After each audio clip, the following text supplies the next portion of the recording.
프리드먼 레스토랑에서 서버로 일했던 트리시 넬슨은 뉴욕타임즈에 그만두기 전 몇 년 동안 성희롱이 있었고 성폭행까지 당했지만 나서지 못했다고 말했다.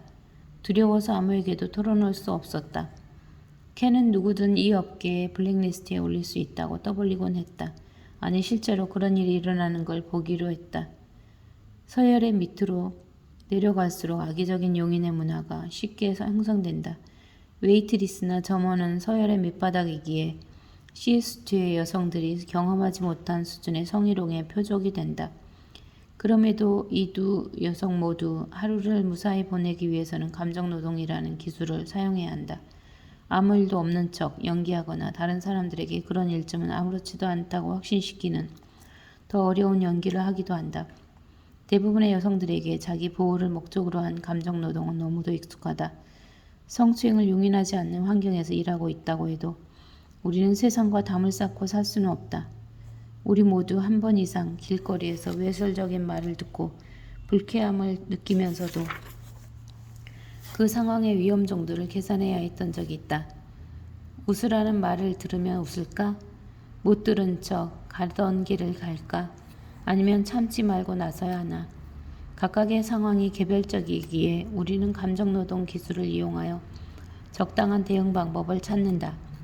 길거리 성희롱을 당한 후 화내고 싶었던 적이 한두 번이 아니었지만 우리는 용기를 냈다가 더 큰 피해를 당한 여성의 이야기를 듣고 보았다. 우리는 어떤 남자가 물러날지, 어떤 남자가 모멸감을 느낄지, 어떤 남자가 집까지 따라올지 알 수 없다. 멜리사 페트로에게도 카페에서 수도 없이 자신의 공간, 시간, 감정노동을 침해하며 접근했던 남자들이 있었다. 한 번은 공원 벤치에 친구와 앉아 있었는데 낯선 남자가 다가와 옆에 앉아 대화에 끼어들려고 했다. 몇 분 후에 친구가 남자를 보면서 담담하게 말했다.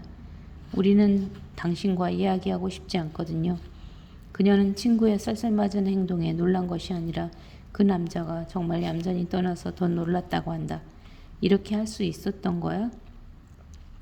페트로는 말했다. 하지만 우리가 언제나 그렇게 할 수 있지는 않다는 걸 상기했다. 내 시간을 낭비하지 않는 잠재적 이익에 비해 위험도가 높을 수도 있다. 친구가 훌륭히 대처하는 모습을 봤음에도 그녀는 여전히 남자들이 그녀의 감정노동을 당연히 여긴다고 생각한다.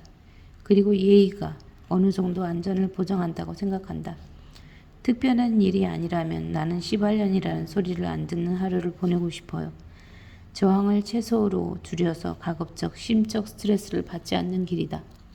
우리가 모두 그렇듯 그녀 또한 수년에 걸쳐 이럴 때 꺼내 사용할 감정노동을 연습해왔다. 우리는 이러한 상황에서 어떻게 대처해야 할지를 알고 태어나지 않는다. 우리는 시간을 들여 배운다. 나는 소녀 시절 당차고 용감한 여자아이였다. 학교 복도에서 내 팔을 잡는 남자애들을 펄꿈치로 찍어버린 적도 여러 번이다. 복잡한 쇼핑몰에서 내 몸을 위아래로 훑고는 섹시 리틀 마마라고 부른 남자애들을 공개적으로 망신 준 적도 있다.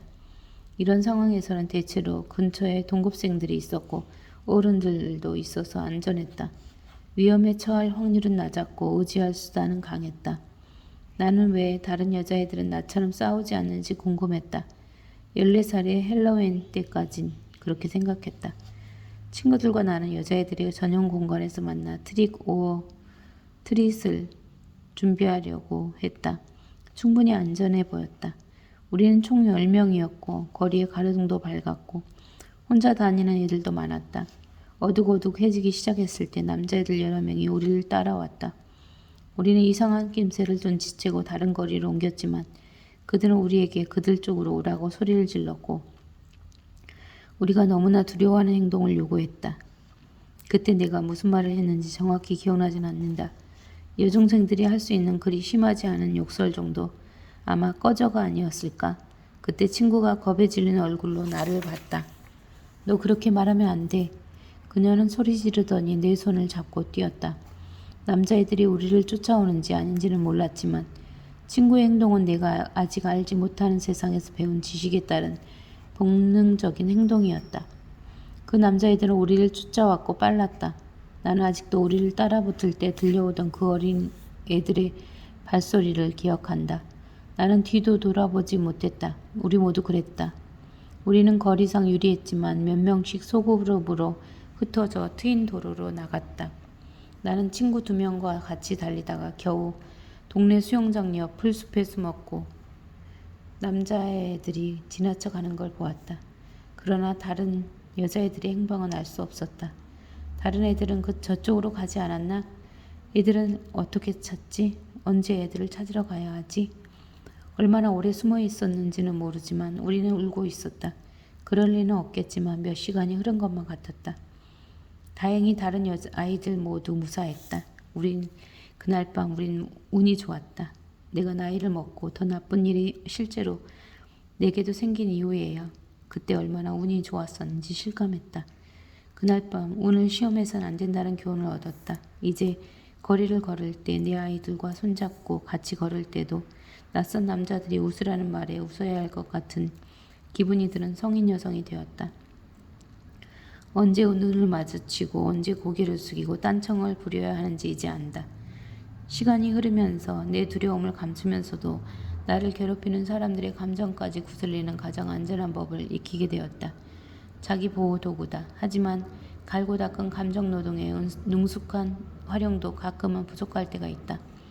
그렇기 때문에 우리의 최선의 노력이 실패로 돌아가 성폭력이 일어났을 때 가해자가 아니라 피해자에게 설명을 요구하는 것이다.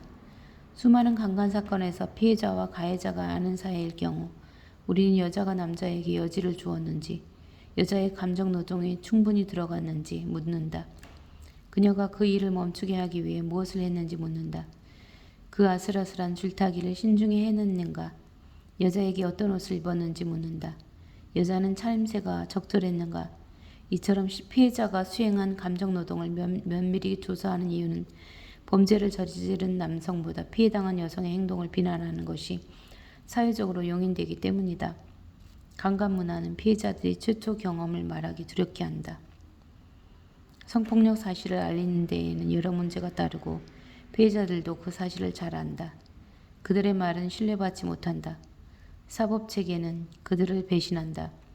전국 강간, 폭력, 근친상간 네트워크에 따르면 1000건의 강간 사건 중 310건만 경찰에 신고가 접수된다. 신고 건수의 57건만 체포로 이어지고 7건은 경범죄 처리되고 실제 형량을 받는 경우는 그보다 더 적다. 다시 한번 강간범의 창창한 미래가 피해자의 고통보다 중시된다. 브록 터너처럼 재능 있는 수용소의 잠재적 성공이 피해자의 신체적, 심리적 고통보다 더 중요하다. 그는 5건의 폭력과 강간 혐의를 받고 나서도 겨우 징역 6개월이라는 솜방망이 처벌을 받았고 그 얼마 안 되는 기간도 반만 복역하고 나왔다. 22살의 피해자가 감당해야 했던 모든 공포와 감정 노동에도 불구하고 에밀리 도는 고작 그것을 위해 앞으로 나서야 했다. 사법부가 그렇게 작은 형량을 선고한 것은 끔찍할 정도로 부당하다. 또한 피해자들은 지금은 때가 아니다라는 말을 듣는다. 대표적인 남성 미투 운동 지지자인 에릭 슈나이더맨 사건에서 여성들은 그에게 당한 신체적 폭행에 대해 발설하지 못했다. 여성의 평등을 위해 일한다는 그의 위대한 대의가 손상되지 않는 편이 더 중요했다. 슈나이더맨의 전 여자친구는 그와 헤어지고 친구들에게 그의 폭력에 대해 알렸지만 그가 민주당에게는 잃기 아까운 젊은 정치 인재이기에 그 이야기는 비밀로 해달라는 말을 들었다고 했다. 피해자가 대중에게 폭력을 공개하지 않는다고 해도 가족과 친구들에게 말하는 것조차 피해자에게는 감정노동의 판도라 상자를 여는 것이 된다. 가정 내 폭력에서 피해자들은 폭행을 알렸을 때 가족이 입을 상처를 고려하라는 말을 듣는다. 이번에도 다시 한번 피해자는 자신의 감정을 누르고 가해자를 비롯한 주변 사람들에게 미칠 영향을 고려해야 한다.